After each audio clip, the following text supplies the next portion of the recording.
Hello,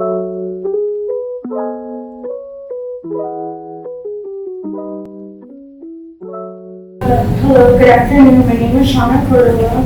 I was a senior at high school and community. As you can tell by the title slide, the social justice issue actually was voter suppression. Throughout working on this project, I was able to receive the help of my mentor, Shanna McAllister. She really helped me a lot, and she was deep invested in this as much as I was. So, even though this country calls themselves a democracy, it isn't really democratic with them placing literacy tests on people of color. And that's something I'm going to talk about in my project. And thank you all for being here. And the next slide will show my outline.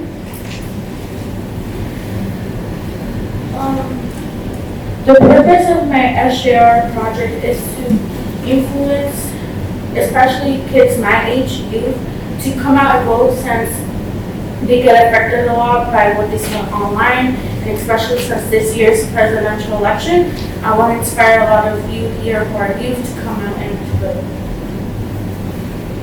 Introduction. Voter suppression is a strategy used to influence the outcome of election.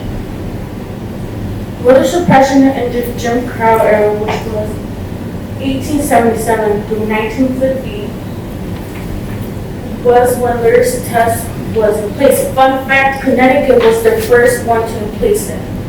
That's something shocking that I found out that Connecticut was the first one to place it. Literacy test was hard to pass, and if you didn't, you couldn't vote.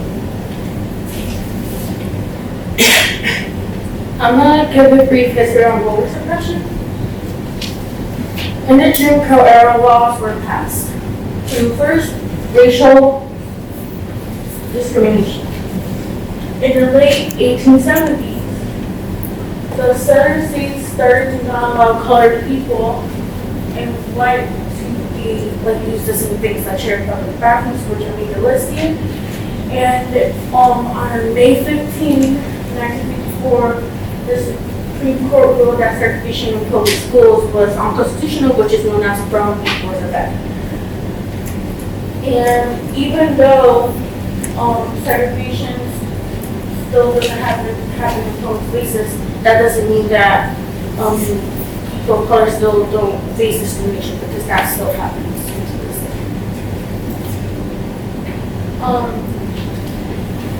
Now, since August 6, 1965 until now, literacy test was banned. Since May 15, 1954 to now, segregation in public places don't happen anymore. Like I mentioned, that doesn't mean it's not happening, because what happened with George Floyd and all of other colored people throughout the 2020 year.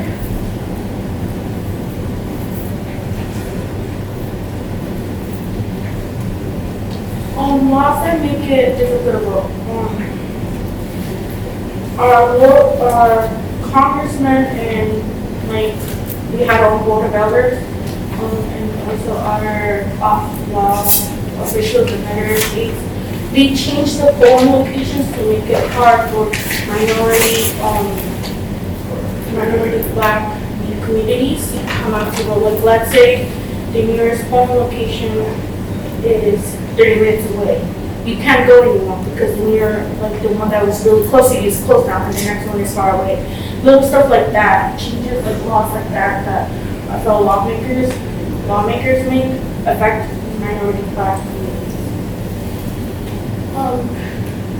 Strict voter ID laws, as you can see by the map implement, mostly southern states are the ones who have very strict ID laws, and a lot of people of color in those states don't come and vote because of that reason. And in the voting polls, a lot of stuff can happen where new election officials log voting lines. These leaders, you found out your vote didn't count. And like I mentioned a couple minutes ago, polling locations changing. All of that can affect you not coming out to vote. And just last year, the mayor primary to vote for who's the mayor in Connecticut, a lot of Democratic registered voters wouldn't come out to, wouldn't be able to vote in the primary because a lot of them showed us unaffiliated, so that means they couldn't vote. In conclusion, voter suppression is done in a variety of ways, and one day you and I will go and to know how the government can influence this and is stopping us from running. And our vote is important because it's we're choosing someone who's there to run this country, live in, and it will affect climate change and relationships with other countries, and that's why we really need to be careful with this. Thank you.